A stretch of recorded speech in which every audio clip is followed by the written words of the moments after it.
Welcome to our channel bull run trading. ఈరోజు మనం ఈ తెలుగులో what is stock market, how does stock market works అనేది చూద్దాం. ఇది బిగినర్స్ కోసం. సో మీకు ఏదైనా ఫండమెంటల్గా కంపెనీ గురించి కానీ లేదా కంపెనీ ఎలా స్టార్ట్ చేస్తారు, అది ఏ విధంగా ఫండ్స్ క్రియేట్ చేస్తుంది, అలాగే షేర్ హోల్డర్స్ అంటే ఏంటి, కంపెనీలో మనం షేర్స్ కొంటే మనకి ఏమొస్తుంది, అలాగే కంపెనీలో ఐపీఓ ఎలా క్రియేట్ చేస్తారు అనేది స్టార్టింగ్ నుంచి చూద్దాం ఒకసారి. సో డెఫినెట్గా మీరు ఎప్పుడైనా ఈ బేసిక్స్ ఉపయోగపడతాయి. ద మినిమం నాలెడ్జ్ అనేది చాలా ఇంపార్టెంట్ ఫస్ట్. దెన్ అప్పుడు మీకు మార్కెట్ గురించి కానీ షేర్స్ ఎట్లా ట్రాన్స్ఫర్ అవుతాయి అనేది కూడా చాలా క్లియర్గా అర్థమవుతుంది. సో ఈవేళ వీడియోలో ఇవి చూద్దాం మనం. మీరు కనుక ఇది కొత్తగా చూస్తున్నట్టే ఛానల్ ప్లీజ్ సబ్స్క్రైబ్. ఈరోజు నేను 100 సబ్స్క్రైబర్స్ని క్రాస్ చేయడం జరిగింది. ఎవరైతే నా ఛానల్ సబ్స్క్రైబ్ చేశారో వాళ్ళందరికీ థ్యాంక్స్ చెప్తున్నాను. అలాగే షేర్ చేసి వేరే వాళ్ళని కూడా సబ్స్క్రైబ్ చేయమని చెప్పండి. ఇలాంటి ఇన్ఫర్మేటివ్ వీడియోస్ మీకు మరిన్ని చేయడానికి నాకు ఎంకరేజింగ్ చేసినట్టుగా ఉంటుంది. So we will start our video. So what is share and stock market, how does stock market works. So ఇది మన టాపిక్ ఇవాళ. So we will move hour video start. Okay, so ఏదైనా కంపెనీ స్టార్ట్ చేయాలంటే ఆ కంపెనీకి ఏం కావాలండి? Capital కావాలి. క్యాపిటల్ అంటే మనీ. సో ఈ మనీ ఎలా కంపెనీలోకి వస్తుంది, అలాగే వీళ్ళు మనీ ఎక్కడి నుంచి తీసుకొస్తారు, ఈ Angel investors and venture Capitals, ఇలాగా 2 టైప్స్ ఇన్వెస్టర్స్ ఉంటారు కంపెనీలో. ఈ ఇన్వెస్టర్స్ కంపెనీకి క్యాష్ అనేది ఇన్ఫ్లో చేస్తారు. కంపెనీ వీళ్ళ దగ్గర నుంచి ఏంజల్ ఇన్వెస్టర్స్ దగ్గర నుంచి, వెంచర్ ఇన్వెస్టర్స్ దగ్గర నుంచి క్యాపిటల్ పొందడం జరుగుతుంది. అలాగే బ్యాంక్స్కి దీనికి ఉన్న బాండ్స్ని ఇచ్చి కంపెనీ బ్యాంక్ దగ్గర నుంచి కూడా క్యాష్ ఫ్లో అనేది జరుగుతుంది. అలాగే షేర్ హోల్డర్స్, వీళ్ళందరూ మన ఈక్విటీ షేర్ హోల్డర్స్ అనమాట. ఈ షేర్ హోల్డర్స్ ద్వారా వచ్చిన క్యాష్ని కూడా కంపెనీకి ఇన్ఫ్లో కింద అనుకుంటారు. సో దీని ద్వారా కంపెనీ ఏమవుతుందండి? గ్రోత్ అనేది క్యాపిటల్ ద్వారా అవుతుంది. సో ఎవరెవరిని చూస్తుంది అనుకున్నాం మనం? ఫస్ట్ ఎవరండి? ABC, some capital investors, shareholders, bankers, వీళ్ళు ప్రమోటర్స్ అనమాట. బ్యాంకర్స్ అండ్ షేర్ హోల్డర్స్ ద్వారా కంపెనీలోకి ఇన్ఫ్లో వస్తుంది. ఈ విధంగా 2 టైమ్స్ కింద చెప్పుకోవచ్చు. ఫస్ట్ ఏంటండి? Debt finance and second equity finance కింద డివైడ్ చేయొచ్చు. ఈ ఫైనాన్సింగ్ సెక్టర్, ఈ కంపెనీకి మనీ ఇన్ఫ్లోని 2 టైప్స్ కింద ఫైనాన్సింగ్ కింద సెపరేట్ చేయొచ్చు. ఒకటి debt financing, 2 equity financing. So first debt financing అంటే ఏంటంటే, డెట్ ఫైనాన్సింగ్ మీన్స్ లోన్ అండి. డెట్ ఫైనాన్స్ అంటే లోన్, అంటే బ్యాంక్ నుంచి లోన్ తీసుకోవడం అనమాట. సో కంపెనీ దానికి కావాల్సిన క్యాష్ ఎక్కడి నుంచి తీసుకొస్తుంది? ఫస్ట్ దానికి కావాల్సిన క్యాష్ మొత్తం బ్యాంక్ నుంచే వస్తుంది. తిరిగి ఇంట్రెస్ట్ పే చేస్తుంది. అలాగే తిరిగి బ్యాంక్ లోన్ తీసుకోవడం, దానికి మళ్ళీ ఇంట్రెస్ట్ క్రియేట్ చేసి తిరిగి బ్యాంక్కి ఇవ్వడం అనేది కామన్ పార్ట్ అనమాట. ఇప్పుడు second part equity finance. Equity ఫైనాన్స్లో ఏం జరుగుతుందంటే, ఏంజల్ ఇన్వెస్టర్స్, వెంచర్ ఇన్వెస్టర్స్, ఇంకోటి స్టాక్ మార్కెట్లో అంటే ఈక్విటీ షేర్ హోల్డర్స్, వెంచర్ క్యాపిటల్లో ఉన్న వాళ్ళు, బయట చిన్న చిన్న కంపెనీలు దీంట్లో ఇన్వెస్ట్ చేసేవాళ్ళు, అలాగే ఏంజల్ ఇన్వెస్టర్స్ అంటే డిఐఎస్, ఎఫ్ఐఎస్, దీంట్లో ఇన్వెస్ట్ చేసే పెద్ద ఇన్వెస్టర్స్. సో వీళ్ళు కంపెనీలోకి ఇన్ఫ్లో అనేది క్రియేట్ చేస్తారు. అలాగే వీళ్ళు ఏం చేస్తారు? ఇంట్రెస్ట్, కంపెనీ ఈ ఈక్విటీ ఫైనాన్స్ మీద ఇంట్రెస్ట్ పే చేయదు.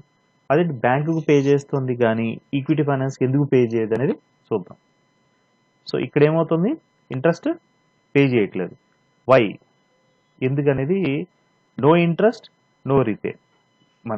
మనం ఇచ్చిన క్యాష్ తీసుకుంటోంది, అలాగే మన క్యాష్ డైరెక్ట్గా ఇవ్వట్లేదు, అలాగే ఇంట్రెస్ట్ కూడా పే చేయట్లేదు. చూద్దాం ఎందుకు ఒకసారి. ఇక్కడ మెయిన్ టాపిక్ అండి ఈక్విటీ ఫైనాన్స్లో. ఇక్కడ ఏమైంది? మనం ఏం చేసాం? ఫస్ట్ క్యాష్ని ఇన్ఫ్లో చేసాం, అలాగే మనకి షేర్స్ ఇవ్వడం జరుగుతుంది ఇక్కడ. సో ఇంట్రెస్ట్ కాదు, ఇక్కడ ఇచ్చేది ఏంటండి? షేర్స్. మనకేమొస్తాయి, షేర్స్ వస్తాయి, మనీ రూపంలో షేర్స్ కింద వస్తాయి మనకి. సో వాళ్ళు క్యాష్ తీసుకుంటారు కంపెనీ వాళ్ళు, అలాగే మనకి షేర్స్ ఇస్తారు.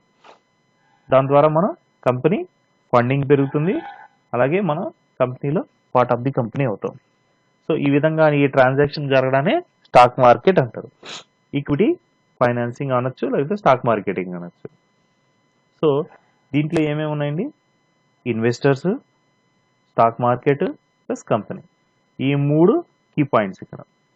సో ఇక్కడ ఇప్పుడు ఇది మన ఇన్వెస్టర్స్, ఏంజల్ ఇన్వెస్టర్స్ కావచ్చు. సో వీళ్ళు మనం ఎలా అయినా ఉండొచ్చు, చిన్నవాళ్ళు అవ్వచ్చు, పెద్దవాళ్ళు అవ్వచ్చు. ఇంత ఈ స్కేల్లోనే ఉండాలి పర్సన్ ఏం లేదు, మీరు 100 రూపీస్తో కొనొచ్చు, 500 రూపీస్తో కొనొచ్చు, అప్ టు లిమిట్ ఎంతైనా కొనొచ్చు. మనందరూ ఇన్వెస్టర్స్ అనమాట. సో అందరికి మనకి ఈక్విటీ షేర్స్ వస్తాయి. దాని ద్వారా కంపెనీలో మనం విల్ బికేమ్ షేర్ హోల్డర్స్ అనమాట. సో స్టాక్ మార్కెట్ ద్వారా వచ్చిన కంపెనీకి వచ్చిన ఇన్వెస్ట్మెంట్ ఆ కంపెనీ గ్రోత్ కోసమే వాడుతూ ఉంటారు, కొంచెం పర్సనల్ గ్రోత్ కోసమే వాడుతూ మనకి షేర్స్ అనేది షేర్ చేయడం జరుగుతుంది. సో ఈ విధంగా షేర్స్ మనం పొందుతామన్నమాట. ఎలా అంటే ఫస్ట్ ఇనీషియల్ పబ్లిక్ ఆఫరింగ్ అంటారు దీన్ని, ఏమంటారు, ఐపీఓ. సో ఈ రెగ్యులర్గా లాస్ట్ ఇయర్ నుంచి మనం క్లియర్గా వింటున్నది ఐపీఓ అని. సో ఐపీఓ అనేది రెగ్యులర్గా వింటున్నాం మనం ఈ మధ్యలో. సో ఐపీఓ ఎలా వస్తుందంటే ఇలాగే సేమ్ క్యాష్ ఇవ్వడం, మళ్ళీ మనకి స్టాక్స్ ఇవ్వడం జరుగుతుంది ఈ ఐపీఓ ద్వారా. సో ఈ ఐపీఓ మనం క్యాష్ ఇవ్వడం, షేర్ తీసుకోవడానికి కూడా స్టాక్ మార్కెటింగ్ అంటారు అనమాట. ఈ స్టాక్ మార్కెటింగ్లో ఇదంతా కంటిన్యూ ప్రాసెస్ ఇది. సో చిన్న ఎగ్జాంపుల్, ఈ డిమాట్ అనేది మార్చ్ 2017, చిన్న ఎగ్జాంపుల్, మార్చ్ 2017లో తన ఐపీఓ రిలీజ్ చేసింది. సో అప్పుడు ఏమైందంటే ఈ ఐపీఓ రిలీజ్ చేసినప్పుడు షేర్ హోల్డర్ ద్వారా 1870 crores అనేది ఐపీఓ ద్వారా కంపెనీలోకి ఇన్వెస్ట్మెంట్ వచ్చింది. అలాగే వీరికి ఏమొస్తాయి, 10% ఆఫ్ ఒక పర్సంటేజ్ క్రియేట్ చేస్తారండి ఇక్కడ. ఇంతవరకే మనం అప్ టు 10% షేర్ హోల్డింగ్ ఓనర్షిప్ని షేర్ హోల్డర్స్కి అప్లై చేసి వాళ్ళ ద్వారా 10% నుంచి క్యాష్ ఎంత వస్తే అంత క్యాష్ వీళ్ళు రిటర్న్ తీసుకున్నారు. సో దీన్ని ఏమంటామంటే ఐపీఓ ద్వారా షేర్స్ కొనడం అంటారు. అలాగే ఓపెన్ మార్కెట్లో కూడా కొనొచ్చు, ఐపీఓ ద్వారానే కాదు, ఓపెన్ మార్కెట్లో 100 రూపీస్కి ఎన్ని షేర్స్ వస్తే అన్ని షేర్ కొని అయినా కానీ షేర్ హోల్డర్సే అవుతారు. ఇక్కడ ఇన్వెస్ట్మెంట్ ఎలా ఉంటుందంటే ఇంక్రీజ్ అవ్వడం, డిక్రీజ్ అవ్వడం జరుగుతూ ఉంటుంది అన్నమాట.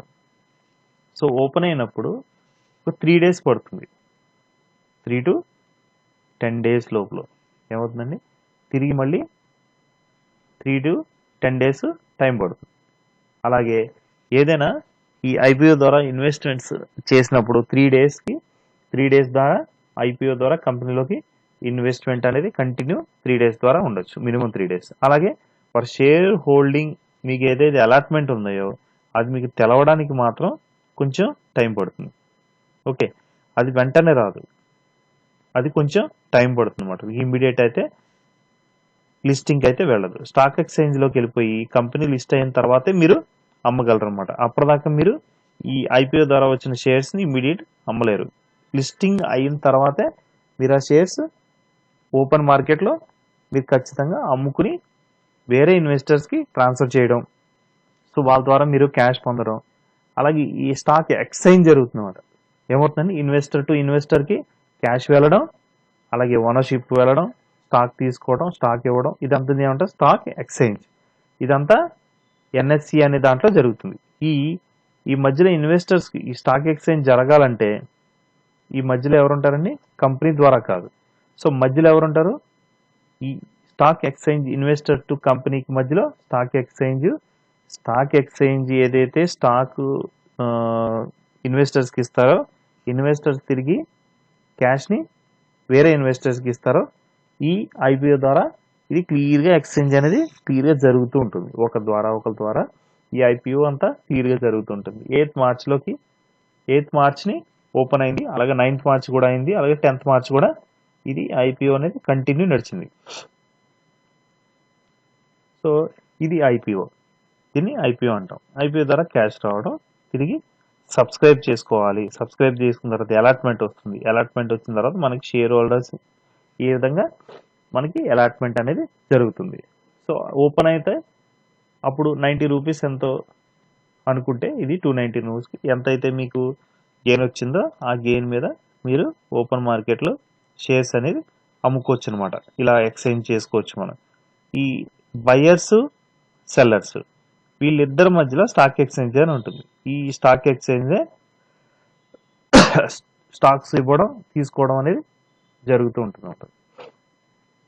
సో చిన్న ఇక్కడ మీరు ఏమేమి చేయొచ్చు అంటే ఈ స్టాక్ ఎక్స్చేంజ్ జరుగుతున్నప్పుడు బై అయినా చేయొచ్చు లేదా సెల్ అయినా చేయొచ్చు. రెండింటిలో ఏదైనా ట్రాన్సాక్షన్ మీరు చేయొచ్చు అనమాట. ఈ చెయ్యాలంటే మీకు ఏమవ్వాలి, ఒక విధంగా ఈ చేసే విధానాన్ని అంటే స్టాక్స్ మీరు కొనడం అమ్మడం చేసే విధానాన్ని ఆటోమేటిక్ ఆర్డర్ మ్యాచింగ్ సిస్టమ్ ద్వారా స్టాక్ ఎక్స్చేంజ్ అది మీకు ఒక ప్రైస్ ఫిక్స్ చేస్తుంది. మీరు ఏదైతే 50 రూపీస్ దగ్గర అమ్మాలి అని అనుకున్నారు, సో అవతల వాళ్ళు కూడా బయర్స్ ఉంటారు, మీరు సెల్లర్ కదా, అవతల వైపు బయర్స్ ఉంటారు, మీ ఇద్దరిని మ్యాచ్ చేస్తుందన్నమాట. బయర్స్ని సెల్లర్స్ని ఒక ప్రైస్ దగ్గర మ్యాచ్ చేస్తుంది. దీన్ని ఏమంటామంటే ఆటోమేటిక్ ఆర్డర్ మ్యాచింగ్ సిస్టమ్ అంటాం. సో ఈ ఆటోమేటిక్ ఆర్డర్ సిస్టంలో ఇక్కడ బయర్ క్వాంటిటీ ఎంతని 100, సెల్లింగ్ క్వాంటిటీ 100, మధ్యలో ఎవరున్నారు, స్టాక్ ఎక్స్చేంజ్ అనే వాళ్ళు ఉన్నారు. ఈ సెల్లర్స్కి బయర్స్కి మధ్యలో స్టాక్ ఎక్స్చేంజ్ వాళ్ళు ఏం చేస్తారంటే ఈ ఆటోమేటిక్ ఏమనుకున్నాం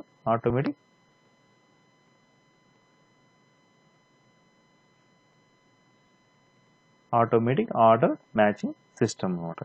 ఆటోమేటిక్ ఆర్డర్ మ్యాచింగ్ సిస్టమ్ ద్వారా మ్యాచ్ చేస్తుందన్నమాట మీ ఇద్దరిని. మ్యాచ్ చేసేటప్పుడు ఇమీడియట్ ఎక్స్చేంజ్ అనేది జరుగుతుంది. ఆ విధంగా క్యాష్ రెవెన్యూ మార్కెట్ రావడం, అలాగే మీకు స్టాక్స్ మీకు రావడం అనేది క్లియర్గా జరుగుతూ ఉంటుంది అన్నమాట. ఈ ప్రాసెస్ అనేది కంటిన్యూ ప్రాసెస్ అనేది క్లియర్గా అబ్జర్వ్ చేయొచ్చు స్టాక్ మార్కెట్లో. సో ఈ స్టాక్స్ ట్రాన్స్ఫర్ చేయాలి అంటే మధ్యలో ఎన్ఎస్సి బిఎస్సి అనే వాళ్ళు మధ్యలో ఉంటారు. అలాగే క్యాష్ కూడా ట్రాన్స్ఫర్ అబ్జర్వేషన్ అంతా ఎవరి దగ్గర ఉంటుంది, స్టాక్ మార్కెట్ దగ్గర కంట్రోల్డ్ ఉంటుంది. ఈ యొక్క కంట్రోల్ని ఎవరైనా సరే కొనుక్కోవచ్చు, అమ్మచ్చు. కానీ ఈ మధ్యలో డైరెక్ట్ స్టాక్ ఎక్స్చేంజ్ ద్వారా మీరు ఇది చేయలేరు అన్నమాట. ఈ ఐపీఓ అవ్వచ్చు, అలాగే ఈ ఎవరైతే ఈ బయ్యర్ ఉన్నాడో ఐపీఓని బై చేయాలంటే స్టాక్ ఎక్స్చేంజ్కి ఈ బయ్యర్కి అంటే కంపెనీకి బయ్యర్కి మధ్యలో ఒక బ్రోకర్ ఉంటాడు అనమాట.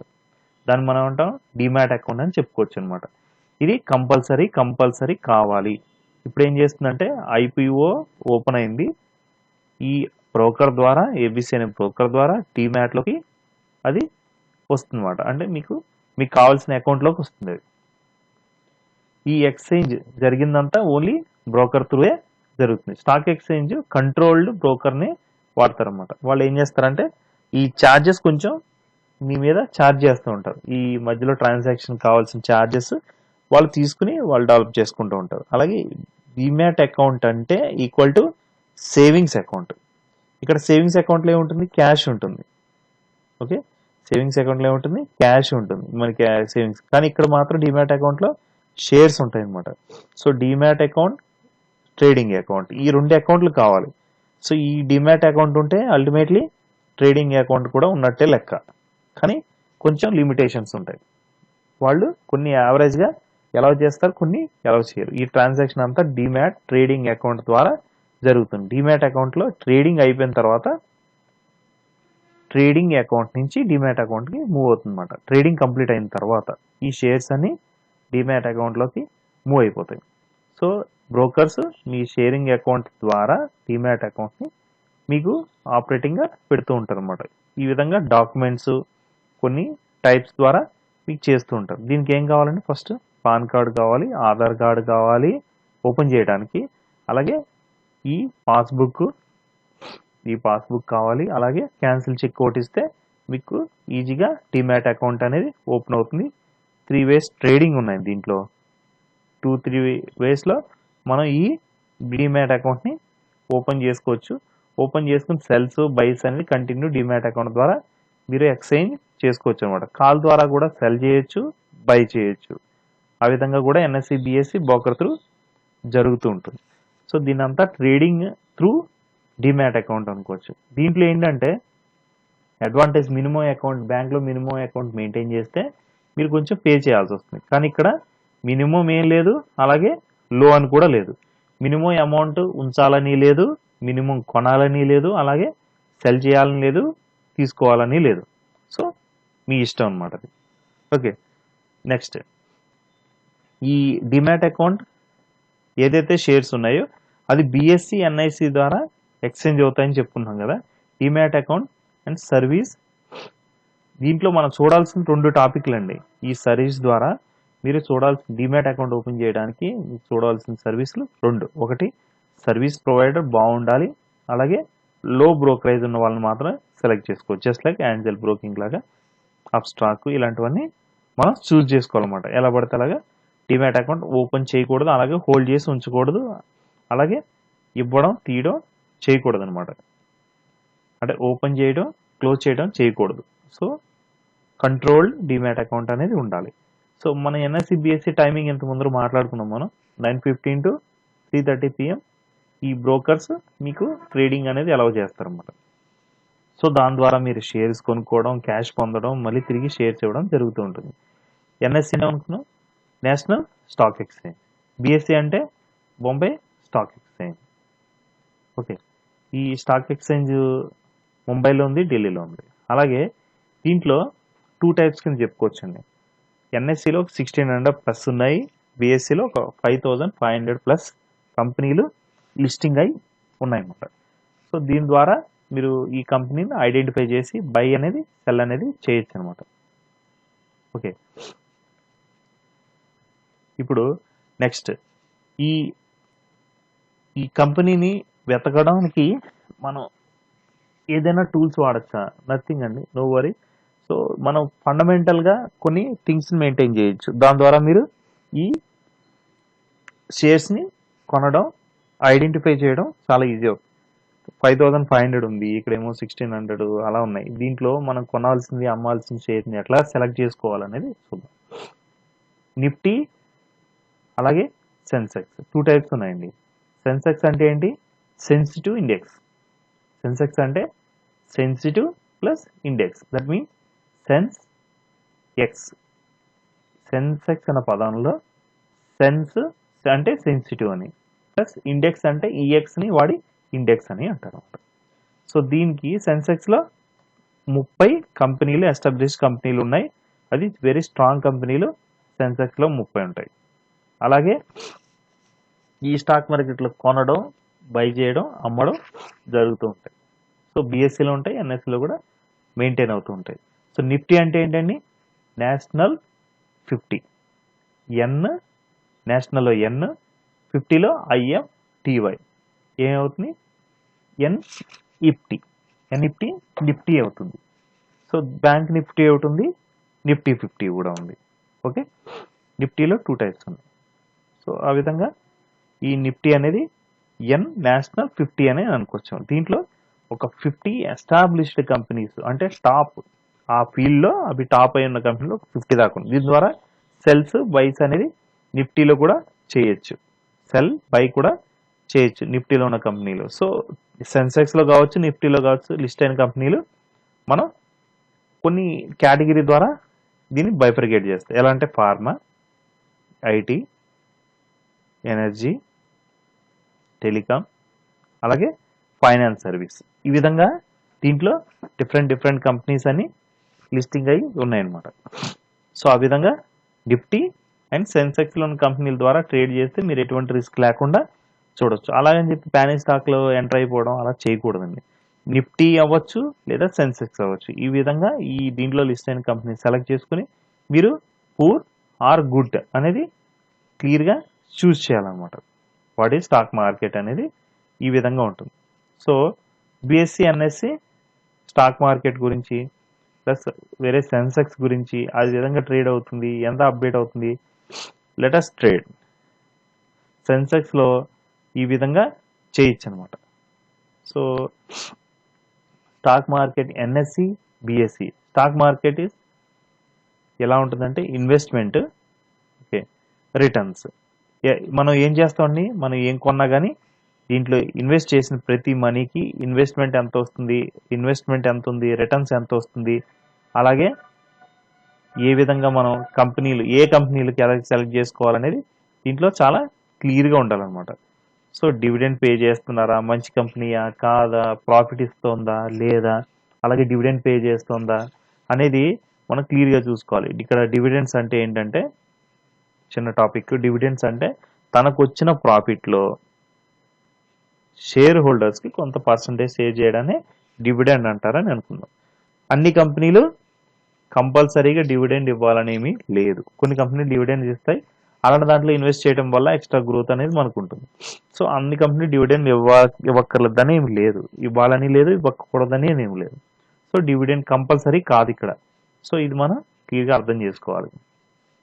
సో ఈ చిన్న చిన్న బేసిక్ ద్వారా ఈ ప్రాఫిట్ అనేది మీరు ఈజీగా గెయిన్ చేయొచ్చు.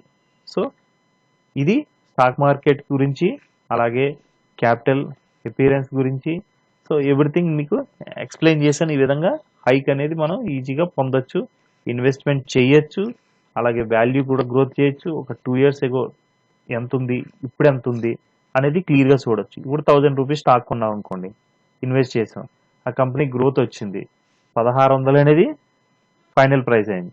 ఇప్పుడు మీకు ఎంత ప్రాఫిట్ వచ్చింది, 600. సో క్యాపిటల్ అపియరెన్స్ అనే ఎంత వచ్చింది, 600 రూపీస్ మీకు ఎక్స్ట్రా ఇదైంది అనమాట.